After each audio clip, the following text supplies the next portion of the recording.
folks, so that's it. On this dehum, we had a broken switch. So all I did there was retrace the wire.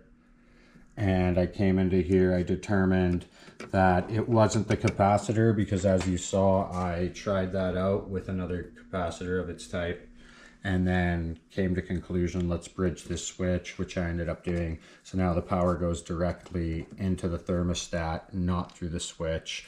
This is just a fan switch. As you can see here, it just says fan on and fan auto. I thought it was broken because it's really hard to push on this side. That should be flowing easy, and it definitely doesn't flow easy. So yeah, so that's it. Bridge that, fan comes on, everything's back to normal.